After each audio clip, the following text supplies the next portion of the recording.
Hello, everybody, and welcome to day 9, and a day that is focusing on a hidden world. And I have a big question for you all today, so listen out because I'm hoping you're going to answer me in the comments. But before you watch, get a little bit of glue on your index finger, point it at the like button, and stick it. That's my way of saying hit the like button.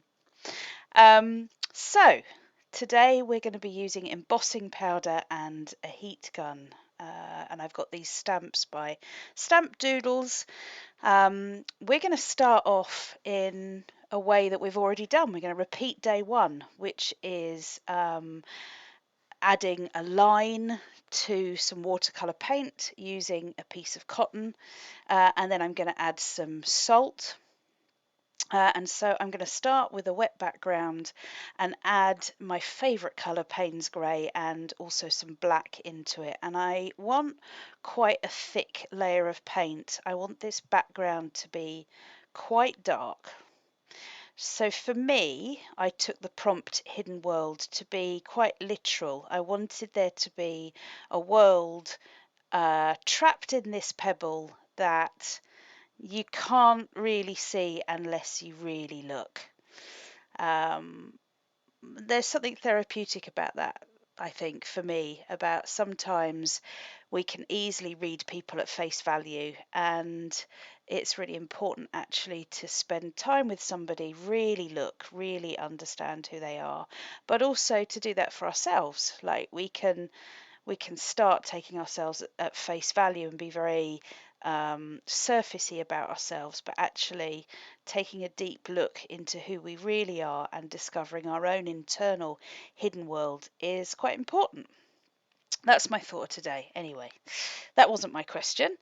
My question was to everybody watching me paint these thick paints, and if you're here for the first time, this is where I'm going to add some string and some salt, and I'm going to let this painting dry naturally to give me some natural marks. You'll see when it's dried. But back to my question.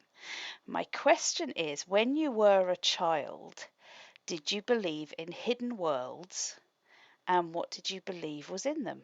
Were you someone who believed in the realms of fairies, or did you believe in angels, or what hidden world did you believe in? Answers in the comments, please. And any artwork that you do from today's session, please head over to our Facebook community and share it. And if you want to be first to know, by the way, when any video is coming up, we have a newsletter, a WhatsApp newsletter that sends you a little prompt. Anyhow, here's my painting dry. So you saw me put the salt above and below those lines.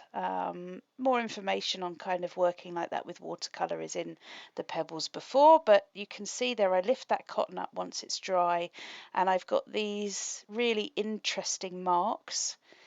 And I'm here just kind of scraping the salt back. I use a dry brush as well to get rid of that, just so that I can get that gone and off the page, and then a quick rub a little bit harder with some fingers if you get any stuff left over. And I'm going to use this stencil that I've cut out to make my stone, my pebble. For those of you who haven't been watching from the beginning, we're creating a pebble a day for the whole of January, and they are fitting into my little mini journal, and everybody can do them differently. The prompt is just that, it's a prompt, it's not a rule to do it like me. So I outline it in charcoal so that I can use the heat of my hand to soften that, and it just gives this pebble a natural border. And once I've cut it out, I'm going to use some embossing powder. For those of you who haven't used embossing powder before, it's used a lot in scrapbooking and in stamp makers. Embossing powder literally gives like a sort of glaze, and you use an ink to stick the powder to, and then when you heat it up, it gives a glazed finish. And you can use coloured embossing powder, and that will give you obviously a coloured, raised, glazed image.